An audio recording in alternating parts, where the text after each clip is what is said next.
পতাকা থেকে কালেমা তাইবা বাদ দিচ্ছে সৌদি আরব। সেখানে আরবি ও ইংরেজি ভাষায় লেখা থাকবে সৌদি আরবের নাম। সেই সাথে বদলাচ্ছে দেশটির জাতীয় সঙ্গীত। শুরা কাউন্সিল পতাকা পরিবর্তনের পক্ষে সায় দিয়েছে। প্রায় 50 বছরের পুরনো রাজকীয় ডিক্রির খসড়া সংশোধনের পক্ষে ভোট দেয় শুরার সব সদস্য।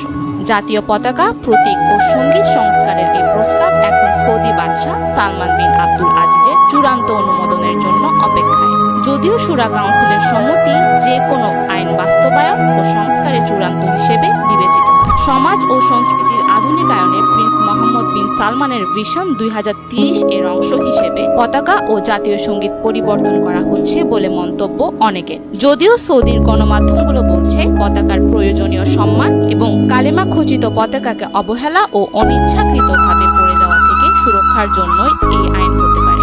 ঐতিহ্যগতভাবে রক্ষণশীল ইসলামী দেশ হিসেবে পরিচিত সৌদি আরব, কিন্তু হাজার বছরের সেই ঐতিহ্য থেকে ক্রমে বেরিয়ে আসছে দেশটি। এক্ষেত্রে একেবারে সামনে থেকে নেতৃত্ব দিচ্ছেন দেশটির যুবরাজ মোহাম্মদ বিন সালমান। সৌদির আদি ইসলামী ঐতিহ্যকে কট্টরপন্থা আখ্যা দিয়েছেন তিনি। বিপরীতে দেশে মধ্যপন্থী ইসলাম প্রতিষ্ঠার কথা বলেছেন তিনি। কিন্তু বিশ্লেষকরা বলছেন মধ্যপন্থা নামে তিনি আসলে পশ্চিমা ভাবধারা ও সংস্কৃতিকে আমদানি করছেন। বাদশাহ সালমান বিন আব্দুল আজিজ এখন নামমাত্র সৌদি শাসক। প্রকৃত শাসন ক্ষমতা যুবরাজ মোহাম্মদের হাতে। 2017 সালে ছেলেকে ক্রাউন প্রিন্স বা যুবরাজ ঘোষণা করেন বাদশাহ, সরিয়ে দেন ভাতিজা। ভবিষ্যৎ বাদশাহীর পদ সুগম হওয়ায় পর্দার আড়াল থেকে সামনে চলে আসেন প্রিন্স সালমান। সমাজ ও সংস্কৃতির আধুনিকায়নের মিশন 2030 ঘোষণা দিয়েছেন তিনি। সে লক্ষ্যে ইতিমধ্যে বহু নিষেধাজ্ঞা তুলে দেওয়া হয়েছে।